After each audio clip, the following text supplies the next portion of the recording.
자, 이번 뭐 참패죠, 국민의힘 네. 입장에서는. 네.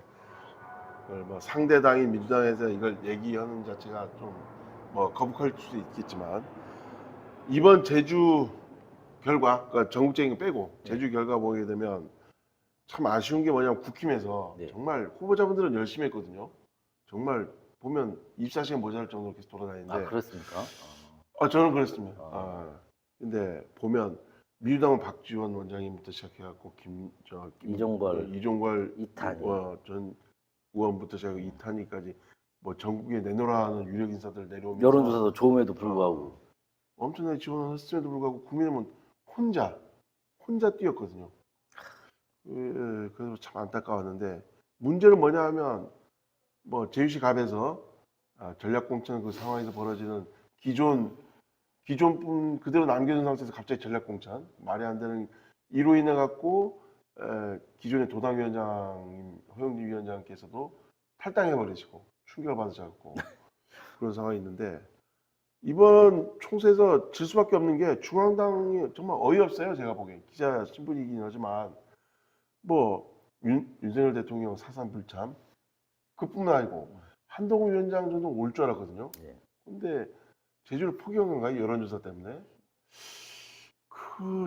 그래서 제가 보기에는 중앙당에서 제주도를 철저히 외면한 거 아닌가 저는 보기인데, 그러니까 남의 당이라고 네.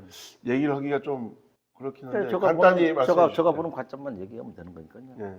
윤석열 대통령과 한동훈 비대위원장의 불참은 제주 홀대론을 증명하는 사건입니다. 사건. 4.3 불참은 이제 국가 추념일이거든요. 국가 그렇죠. 추념일이 직무유기가 될 수 있습니다. 국가 추념일에 안 오는 건 직무유기가 될 수 있어요. 이건 뭐 법적인 용어지만은, 그보다도 이제 마음 씀씀이 있지 않습니까? 화장실 들어갈 때 들리고 나올 때 들리고. 선거철 되면 잘 오잖아요. 대통령 선거 때 뭐 다 해결하겠다 찾아오고 뭐 온갖 쇼하고, 이게 패턴이에요. 보수 정부가 되면 5.18 가서 뭐 해주겠다, 뭐 무릎 꿇고 뭐 하고 하다가 당선만 되면 안 와요. 이게 계속 반복이 되는 거거든요. 그런 진정성 없는 사과. 내가 볼 때는, 우리 제주도민이 볼 때는 하기 싫은 사과 표 때문에 나 한번 무릎 꿇자. 거짓 사과인 거죠. 우롱하는 거죠, 우롱. 그거에 대한 심판이 이번 결과로 또 나왔고, 뭐 더 이상은 얘기 안 하겠습니다. 이 부분은 뭐 더 얘기하면 또 4.3을 또 정치에 활용한다, 뭐 개돼지 눈에는 개돼지만 보이는 거니까. 국장님께서 말씀하신 그 국민의힘 후보들은 막 저희 지역에서 다 삼촌, 형 할 수 있는 사람들 아닙니까? 아까 저도 가진 않았는데 정말 열심히 한다고 하니까 뭐 저 믿고, 그 후보 개별로 볼 때 되게 그 중앙당의 원망을 많이 할 수밖에 없는 상황일 거예요. 네. 뭐 국민의힘 후보라고 해가지고 뭐 4.3 유족도 다 있을 터인데, 어쨌든 이게 현재의 공천 시스템은 총선이나 이제 지방선거에서 도지사는 중앙당에서 공천을 하기 때문에 중앙당의 의사결정이 상당히 중요합니다. 선거철마다 이분들도 정말 답답하실 거예요. 개별적으로 불이 나게 뛰어도 중앙당에서 뭐 우리같이 뭐 지원 사격하는 게 아니라 고춧가루 뿌리기 때문에 이거 뭐 사기를 다 떨어뜨리고 뭐 이런 부분이 있는데, 제주에서 4.3을 대하는 태도는 선거에서 중요하게 관통되는 이제 이슈입니다. 그 부분은 뭐 추념대로 하고 4.3의 배보상에 대한 문제도 해결했지만 국민의힘도 이 부분을 잘 알고 계실 거예요. 제주 선거의 모든 것은 4.3이에요. 4.3을 대하는 태도를 보는 거예요. 그 4.3을 대하는 태도가 기본 관문이에요. 그 관문을 통과해야만이 그분의 자질로 넘어가는데, 이제 관문에서부터 막히니 뭐 되지 않고 있다. 제가 이런 부분까지 충고해 줄 필요는 없는데 뭐 안타까워서 하는 말씀입니다. 네. 아마 그 큰 사삼 유족이 그 저번에 전 일화에서도 얘기했지만 네. 대통령께 네. 그 간절한 마음, 그렇죠. 네. 4.3의 그 유족들에 대한 마음을 잊지 말아 달라는 그 마음 많이 뭐 하더라고요. 저 그래서, 농담으로 저 약속 안 지켜도 좋으니까 후벼 파지만 말라고 음, 뭐 그런 말씀했죠. 네, 그래서 아마 4월 달에 선거에서는 민주당이 좀 이런 말하면 안 되죠. 유리하지 않나 하는 아. 일각에서 정치 일각에서는 얘기가 있는데 자 그러면 다음 선거 네. 뭐 국회의원 선거는 이제 4년 후니까 예, 그렇죠. 뭐. 향후 2년 후에 네, 도지사 선거도 있고요. 네, 도의원 선거도 있습니다. 이번 판세 네. 흐름이 미칠까요? 어쨌든 압승을 통해서 이제 승리를 위한 발판은 마련됐다고 봐야 돼요. 그렇지만 국민의 매서운 심판이란 거는 우리 쪽으로 향할 수도 있거든요. 이제 통계학적으로 봤을 때 이제 지방선거 승리를 위한 모든 이제 환경은 조성이 돼 있어요. 그렇지만 국민의힘 보셨잖아요. 대통령 선거 이기고 지방선거 압승하고 세 번째 몽둥이 맞았잖아요. 우리가 그 몽둥이를 안 맞은다는 법이 없습니다. 그렇죠. 그 남은 2년 지방의회 도의원님들, 뭐 오영훈 지사님, 지방 제주도를 구성하는 우리 민주당의 이제 도와 도의회가 잘 협력해서 제주도민이 풍요로운 삶을 누릴 수 있는 성과를 내므로써 다시 재심임을 받을 거라고 저는 확신하고 있지만 뭐 이거는 이제 오만이 될 수 있어서 승리할 수 있도록 저희 제주도당에서도 최선을 다하고 도의원님들 뭐 오영훈 지사님을 필두로 제주 이제 지역 경제가 어렵잖아요. 지역 경제를 살리고 이제 중앙 정부를 이제 절충할 수 있는 세 분의 국회의원과 힘을 합쳐서 뭐 오늘 뭐 도에서도 뭐 간담회 했다고 하니 뭐 한번 지켜봤으면 좋겠습니다. 네. 이게 그러니까 2년 후에 네. 뭐 도지사 선거는 뭐 그때 지금 현재 사법 리스크 때문에 네, 어떻게 네. 되는지 모르니까 도지사는 건너뛰더라도 네. 국회의원 선거는 너무 멀리 네, 떨어지니까 국회의원은 예, 예. 뛰더라고. 자, 제일 중요한 게 도의원 선거인데 도의원 선거에서 어쨌든 비례대표에 계시는 분들 네. 그분들도 이제 지역구로 나서실 거고 네. 그렇게 하다 보면 도의원 선거도 당내 경선도 치열하겠습니다. 아니 뭐 그 너무 좀 2년이 남았고 네. 이거 뭐 총선 끝나자마자 바로 이거 저 아니 근데 2년이 선거에- 금방 흐르더라고요 보니까. 아이고 저 양 국장님이 그 패스에 말려들지 말아야 돼. 조기 가열시키는 것도 아니고 무슨 안 뭐- 넘어가네요. 이거 저거 넘어갈 그런 짬밥이 아닙니다. 네. 저 이제 다른 주제로 가시고 그 뭐 잘나신 분은 가는 거고 뭐 도민이 선택해. 네. 또 이제 조기 지방선거 체제로 이제 바꾸는 이런 프레임 전환을 제가 네. 단호하게 좀 끊었습니다 이거. 네. 그리고 뭐 또 승리의 요인 같은 거 분석해 볼 때 20년간 우리가 승리하다 보니까 일본의 전국 시대 아시잖아요. 전국 시대의 막부 정치 때 매일 싸우잖아요. 매일. 민주당은 그렇게 된 거예요. 매일 전투하고 싸우고 이기면 경험치가 누적이 돼 있는 거예요. 그리고 한 사람이랑 한 사람 져야 되잖아요. 한쪽은 20년 동안 계속 진 거예요. 자신감이 없고 그렇지. 그런 이제 후보 자질이 뛰어난 것도 있지만 이 자리를 빌어서 우리 민초들, 우리 당에 정말 20년, 30년 전부터 뭐 아무런 뭐 없이 불모지에서 저 그때부터 뭐 선배님들 말씀 들어보면은 뭐 김대중 대통령 뭐 벽보 붙이면 뭐 중앙정부에서 와다 떼가고 무슨 뭐 그런 분들도 아직까지 해주는 그런 승리의 노하우, 경험치 이런 것들이 막 축적돼서 뭐 지금 현재 세 분의 국회의원들의 영광을 누리지만 그 뒤에는 당원들의 이제 헌신이 많았다. 이런 이 자리를 빌어가지고 뭐 우리 당원님들의 노고에 좀 위로의 말씀 좀 드리고 있습니다. 네, 그 지금 말씀 중에 민주당은 그 분당 사태, 네. 연유리당 뭐 이런 식으로 했고 분당 사태가 일찍 이뤄졌고 네, 제주도 같은 경우는 뭐 사고당 지정부터 시작해갖고 네, 당이 또 박근혜 대통령 그 탄핵 네. 그 문제를 하면서 근래에 하다 보니까 내가 이번 선거 때를 느낀 게 뭐냐면 민주당은 선거 시스템이 정말 다르다 국민의힘하고는. 그렇죠. 승리의 노하우가 축적돼 있고 저기는 패배의 노하우는 축적이 안 돼요. 사라지고 없어지고 이제 데이터의 보관이거든요. 승리의 DNA도 강하고 선거는 뒷심이라고 그러잖아요. 그러니까 국민의힘은 민주당을 뭐 중간에 잘라서 죄송하지만 민주당은 시스템적으로 했고 선거를 지원하는데 국민의힘은 오롯이 후보 본인이에요. 특히 국민의힘. 제주도군이 네. 그렇고 중앙당에 전혀 도움이 안 돼요. 아예 없는 게 나을 정도로. 아, 이런 말 하면 뭐지만 진짜 중앙당 전혀 이번에 진짜 국민의힘 후보를 도와준 게 전혀 없어서 오히려 피해를 줬죠. 그냥 내버렸으면 오히려 더 낫지 않았을까. 선거는 뒷심이라고 하잖아. 그게 이제 여실히 드러나는 게 네. 서귀포 지역 선거였어요. 서귀포 지역에 야, 보면 그 지표가 제2공항 여론조사에서도 서귀포 지역은 월등이라는 말이 아니지만 그래도 앞섰거든요. 그래서 위성곤 의원님이 이기는 거 보면 역시 선거는 후보도 있지만 옆에 뒷심 아까 좀 말한 대로 그죠. 뒷심이 간 거죠. 뒷심이 저희가 강한 거라. 마지막 여론조사에서 서귀포가 17%로 앞섰잖아요.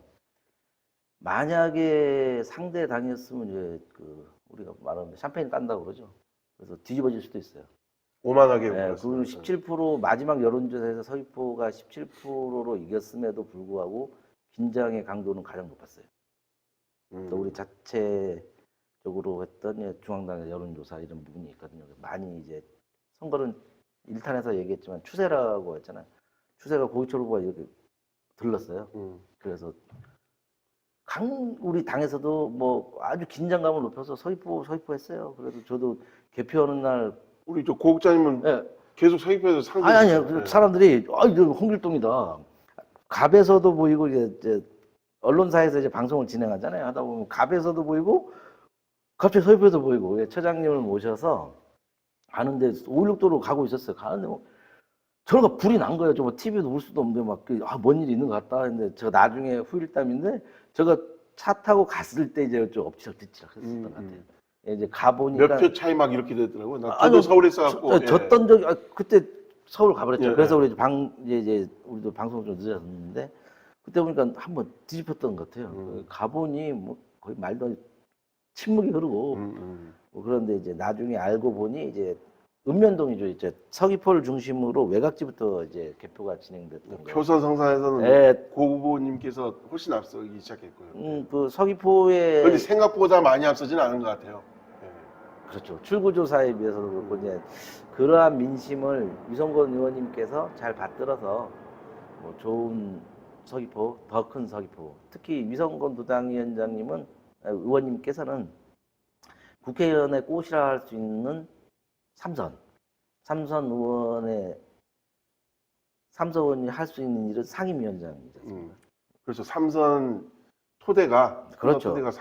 국회의 꽃이죠 상임위원장. 예전에 또 우리 그 강창일 대사님을 소환할 수밖에 없는데 예전에 삼선 얘기할 때 또 도색이 발언 있지 않습니까? 맛이 있다고. 그것도 도색이 발언이 또 나오는데 이제 삼선, 재선, 이제 초선 같지 않은 초선이 있어서 이번에 문대림 후보님 같은 경우는 초선인데 뭐 도의회 의장까지 오고 다년간의 경험이 있으시고, 자 김한규 의원님은 이제 재선이고 그 다음에 위성원님은 삼선인데 솔직히 보면 문대림 후보님이 제일 선배죠. 정치 선배. 그렇죠. 네. 뭐 나이로 보나 워낙 초선이지만 아까 말한 대로 초선 같지 않은 초선.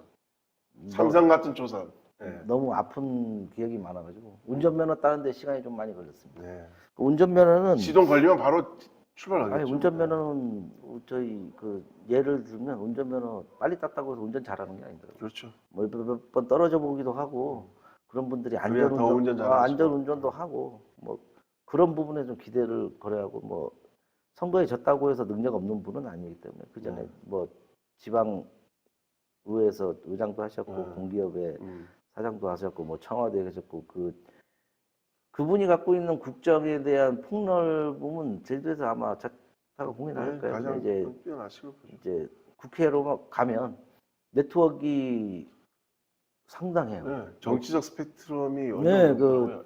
그 문대림 당선자님의 이제 네트워크를 보면 저도 당선증 받으러 갈 때 뭐 영광을 얻어서 영광인지 시간 없어서 저를 부른 건지 모르겠지만 제가 좀 위임해서 가려고 하다가 뭐 갑자기 가시겠다고 해서 갔는데 중앙에 어마어마한 네트워크를 뭐 저도 한 네트워크 하는데 뭐 아무래도 이제 큰 숲 그렇죠. 아주 엄청나게 그 많은 네트워크 이제 제주도 발전을 위해서 활용되지 않을까 하는 이제 기대감을 갖게 됐습니다. 네, 알겠습니다.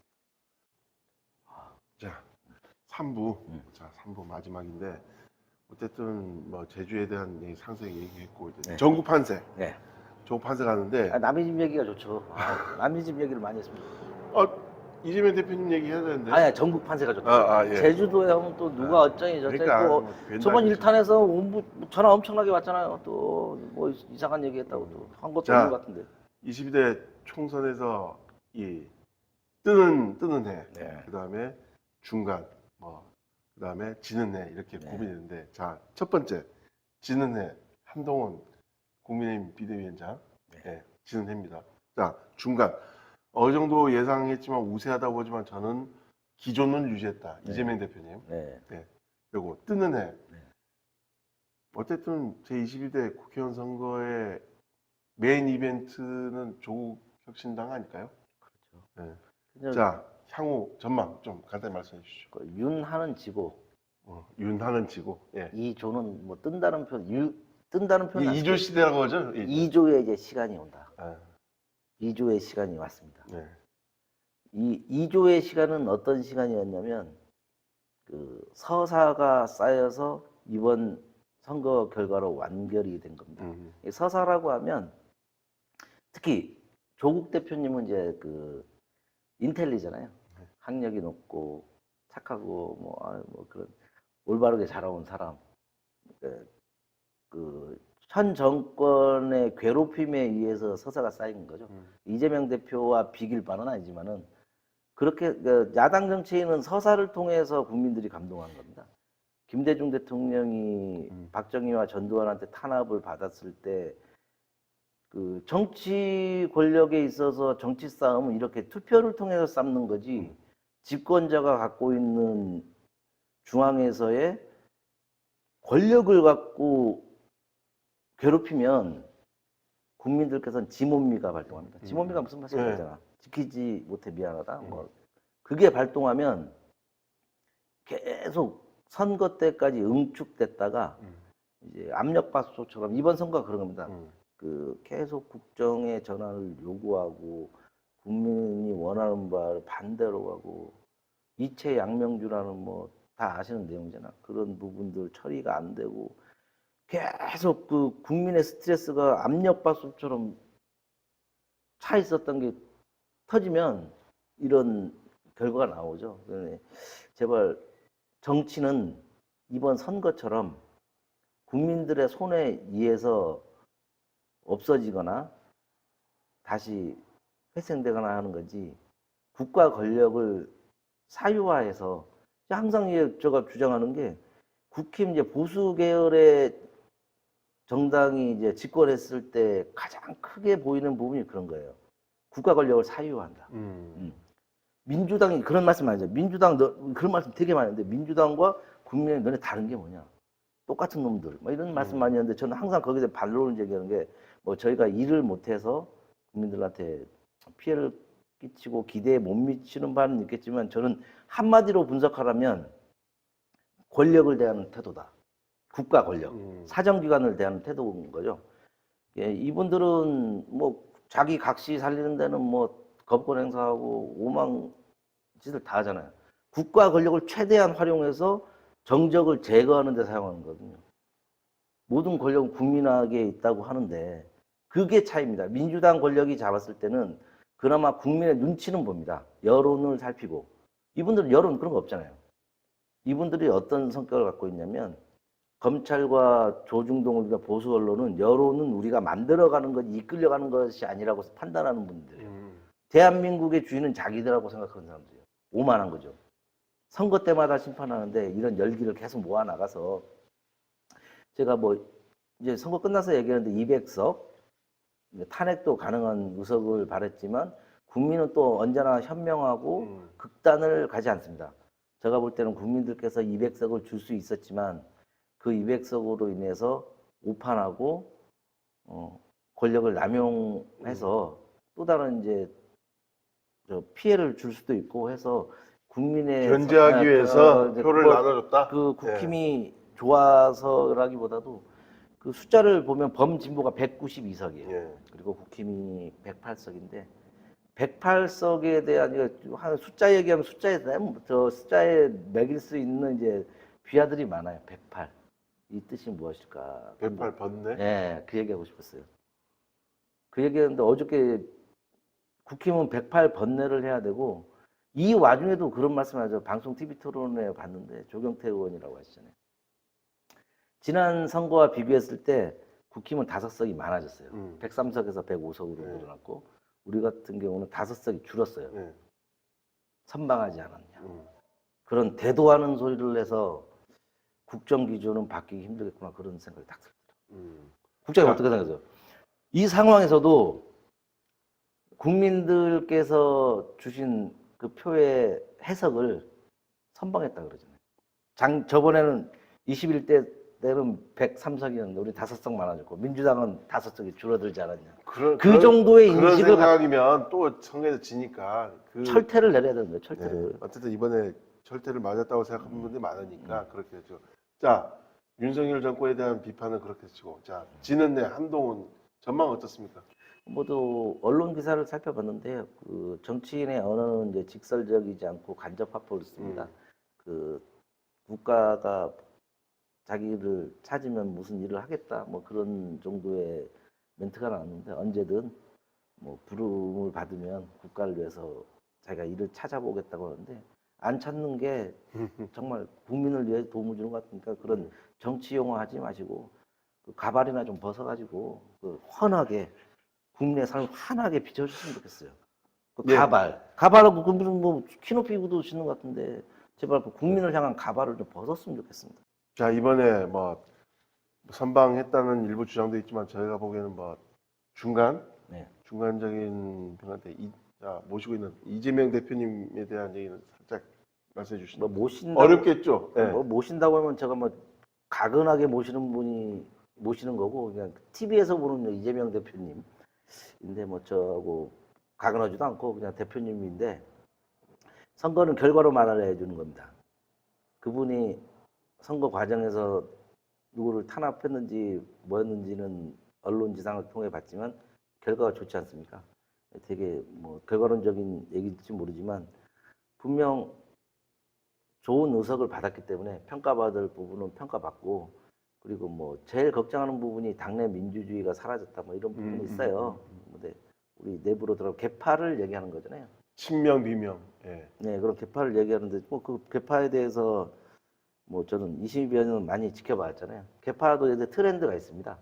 예전에는 여러 개파가 이제 합종 연행을 통해서 이제 큰 정책 결정에 있어서 합종 연행을 하는데 문재인 대통령 이후로는 이제 그때가 문파였잖아. 문파도 대표될 수 있고 지금은 이제 개딸. 그걸 전부 나쁘게 보지 말고 트렌드가 바뀌었다고 봐야 돼요. 당원의 트렌드가. 이제 1인 개파로 가는 거예요. 2인자, 3인자가 없는 이제 개파로 가는 거예요. 어떻게 보면 이제 국민의힘이나 뭐 민주당이 같은 거죠, 그냥. 한 개파만 존재하는 거예요. 승자 독식으로. 소선거구제처럼 뭐 그렇지만 당내 무조건 이재명을 비판한다고 해서 그게 당의 목소리는 될 수 없다고 생각하고요. 그게 거기에 말은 당내 민주주의를 좀 더 강화하고 소수의 목소리도 귀 기울여라 뭐 이 정도로 받아들이고 있습니다. 네. 어쨌든 이재명 대표님까지 좀 껄끄러우겠지만 예, 대표님 하셨고 자 조국혁신당 12석이거든요. 네. 12석. 제가 보기에는 어쨌든 간에 향후 뭐 김건희 여사 특검부터 시작해갖고 뭐 각종 면에서 캐스팅 보드 역할을 할 거라고 보는데 어떻게 보시는지. 그 전망에 대해서 많이 동의하고요. 어쨌든 조국 혁신당이 이제 제3당의 지위를 갖게 됐잖아요. 제3당의 지위라는 예전 것은 정의당 예, 같이, 제3당의 지위라는 것은 이제 현실 정치에 갔을 때 뭐 지금 보면 이제 분노적인 게 있어요. 윤석열 대통령과 현 정부의 검찰 정권에 대한 심판이 있는데 뭐 입법 활동이라는 것은 누구를 심판하기 위해서만 하는 건 아니거든요. 그게 선거의 하나의 캐치플레이드고 그런기 때문에 이제 입법 과정에서 민주당과의 이제 정책 공조가 분명히 있을 거로 봅니다. 뭐 지금은 그 선거라는 거는 그 국회의원 선거를 기준으로 했을 때 국회로 들어가기 위한 라이센스를 획득하는 과정이에요. 그게 전부로 이제 보면 오래 보다 보면 그 선거에 매몰되다 보면 그게 전부로 착각하는 경우가 많아요. 뭐 정권을 심판하고 무슨 뭐 김건희 특검하고 이게 전부가 아니잖아요. 뭐 국회 들어가서 뭐 그 심판하라고만 있는 게 아니잖아요. 이제 국민들의 삶과 입법을 통해서 국민들의 삶과 질을 향상시키기 위한 법안 통과에 있어서 아주 든든한 우군이 되지 않을까 싶고 뭐 단지 하나 그 이재명 리스크에 더하는 우려 리스크 많은 사람이 잘 되는 전성시대가 아닌가 싶어요. 이재명 리스크 좋은 리스크. 리스크 있는 사람들이 이제 막 되는 시대가 이제 지금은 현재 시대 전대미문의 시대입니다. 모든 게 가능한 시대입니다. 여러분 뭐 이재명이가 뭐 범법자가 어떻게 되죠? 뭐 그런 시대인 거예요 지금. 조국 뭐 내일 모레 구속되는 분이 뭐 30 남았다. 지금 해도 국민의회에서 그 이번에 투표 전략 하면서 한 게 뭐냐면 당선돼도 이재명도 감옥에 있을 거고 그렇죠. 조국도 감옥에 있을 거다 이런 식으로 얘기를 했거든요. 국가 권력을 사유화하는 집단에서 할 수 있는 얘기죠. 우리 정권에서는 그런 얘기 함부로 하지는 못하는데 오만한 이제 검찰 정권에 이제 철퇴를 내리실 분이 이제 오시니 이분들도 이제 발빠르게 또 검찰을 동원해서 여론을 이제 흔들어 보려고 하는 시도가 있을 것 같은데 만만치 않을 겁니다. 네, 알겠습니다.